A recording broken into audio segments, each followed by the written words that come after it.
Yeah, and Bill and Candace, that court case wrapped up about an hour and a half ago, and the judge in this case, W. Riley Marchant, said he expects to have a decision, a ruling in this case in about 7 to 10 days, but no later than November 1st, which is when the injunction that is currently protecting the Lee statue is set to expire. Now, today we saw around 6 hours of arguments from both sides and presentations from witness testimony, again, from both the defense and the prosecution. All of this going back to earlier this summer when Governor Ralph Northam ordered the removal of the Lee statue that sits on Monument Avenue. Now, that removal, however, was blocked when several lawsuits were filed, including this one from some residents of Monument Avenue who live near the statue. Among their arguments is that the removal would violate an 1890 deed that gave the statue and the land around it to the state with the promise that they would protect it in perpetuity. After the court case,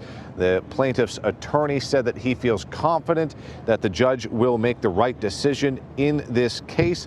Meanwhile, the state, represented by the Attorney General's office, argued, among other things, that they can't be bound by a 130-year-old deed to preserve something forever, especially when it doesn't represent today's values. Afterwards, we heard from Attorney General Mark Herring, who says that he is confident with the case that his office put on. It was erected by people who wanted to reestablish old rules of white supremacy during the Jim Crow era. And taking it down would send a powerful message that Virginians stand for equality under the law, stand for inclusiveness and diversity, and that we are a welcoming place.